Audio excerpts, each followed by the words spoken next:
इसके बाद उन्होंने अपने साथ आए अयोध्या के मंत्री व राजा दशरथ के मित्र सुमंत को रथ सहित वापस लौट जाने को कहा।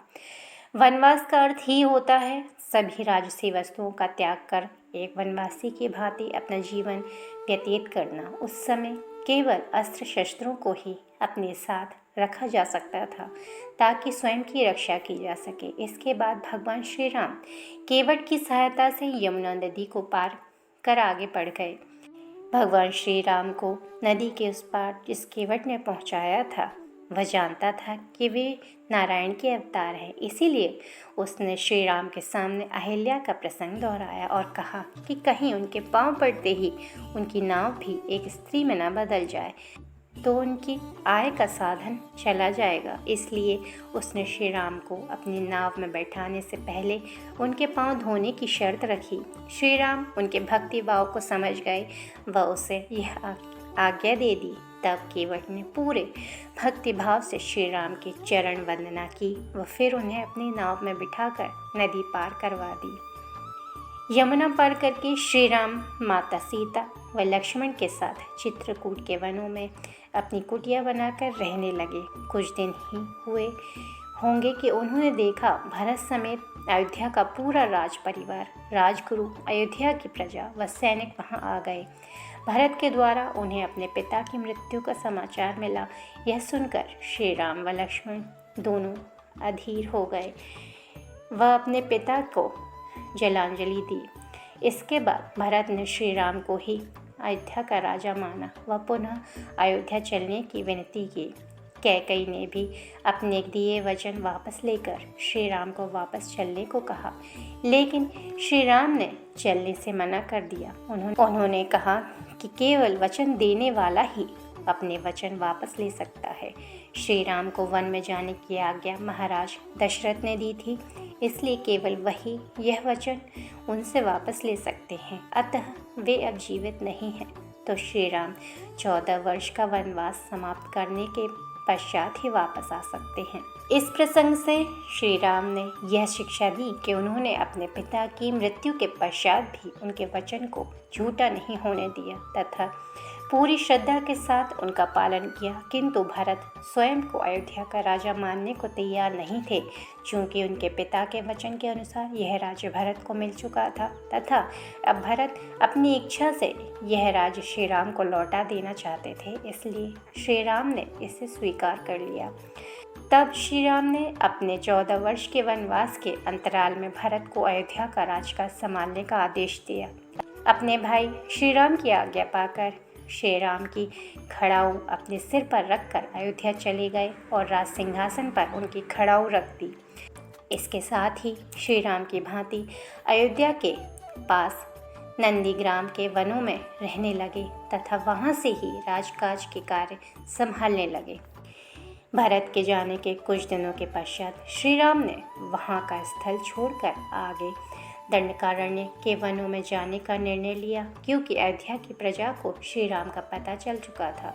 इसलिए कोई न कोई बार बार वहां उनके दर्शन के लिए आता व इससे ऋषि मुनियों की साधना में बाधा उत्पन्न होती थी। इसलिए श्री राम वहां से आगे निकल गए। आगे के 10 से ज़्यादा वर्ष उन्होंने दंडकारण्य के वनों में विभिन्न ऋषि मुनियों से मिलने, उनसे शिक्षा प्राप्त करने, उनका आतिथ्य सत्कार करने में बिताए। इसके साथ ही रावण के जो दुष्ट राक्षस उस वन में ऋषि मुनियों को परेशान करते थे, श्री राम एक एक करके उनका वध भी करते चले जा रहे थे। अंत में उन्होंने अपना डेरा पंचवटी के वनों में डाला। यह उनके वनवास का आखिरी वर्ष था। पंचवटी के वनों के पास ही उनकी मित्रता जटायु से हुई, जो उनकी कुटिया की सुरक्षा में तैनात थे। एक दिन श्री राम अपनी कुटिया में बैठे थे, तब रावण की बहन शूर्पणखा वहां विचरण करती हुई आई। श्री राम को देखते ही वह उन पर मोहित हो गई। वह उनके सामने विवाह का प्रस्ताव रखा। श्री राम ने नम्रता से अपने एक पत्नी धर्म को बताते हुए उसका प्रस्ताव ठुकरा दिया। फिर उसने लक्ष्मण के सामने वही प्रस्ताव रखा जिसका लक्ष्मण ने उपहास किया। अपना उपहास देखकर वह माता सीता को खाने के लिए दौड़ी, तो लक्ष्मण ने अपनी तलवार से उसकी नाक व एक कान काट दिया। वह रोते हुए अपने भाई खरदूषण के पास गई।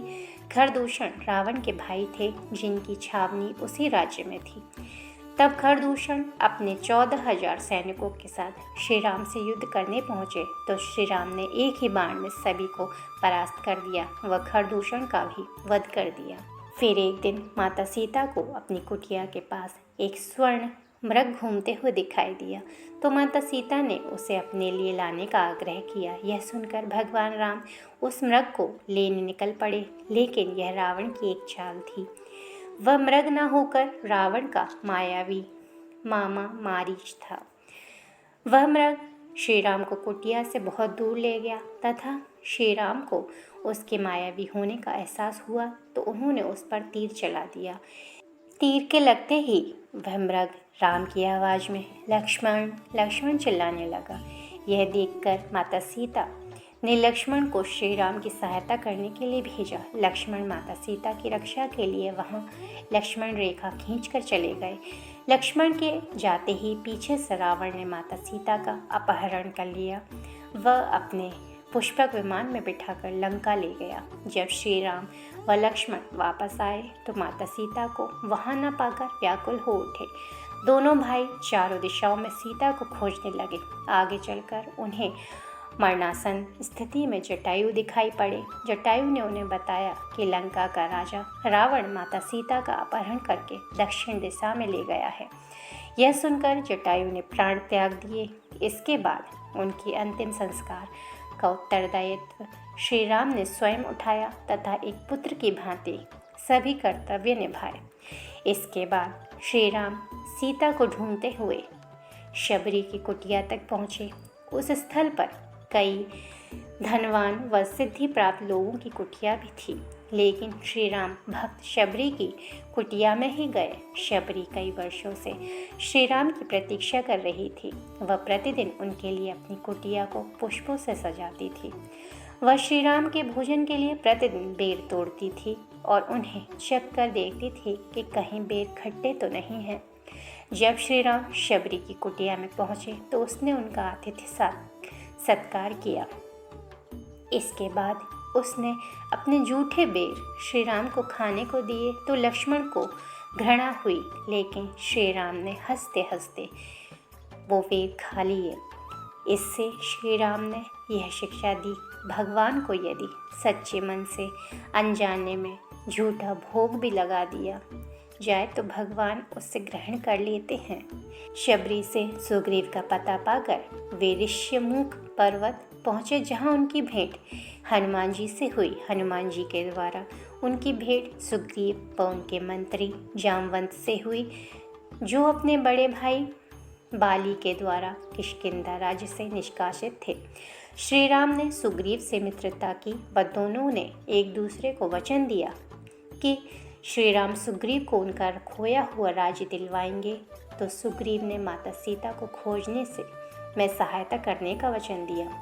इसके बाद श्री राम ने किष्किंधा नरेश व सुग्रीव के बड़े भाई बाली का एक वृक्ष के पीछे छुपकर वध कर डाला। बाली का वध छुपकर करना इसलिए आवश्यक था क्योंकि उसे यह शक्ति प्राप्त थी कि जो भी उससे सामने से युद्ध करेगा तो उसकी आधी शक्ति बाली में आ जाएगी। बाली का वध करने के बाद भगवान श्री राम ने उसे बताया कि उसने अपने भाई पर विश्वास न करके उसे उसके ही राज्य से निकाल दिया। सबसे बड़ा पाप बाली ने यह किया था कि उसने अपने भाई की पत्नी को उसकी इच्छा के विरुद्ध अपनी पत्नी बनाकर रख लिया था। भगवान श्री राम के धैर्य का उदाहरण आप इसी से ले सकते हैं कि सुग्रीव को उसका राज्य सिंहासन वापस दिलवा देने के बाद भी उन्होंने तुरंत माता सीता की खोज करने से मना कर दिया।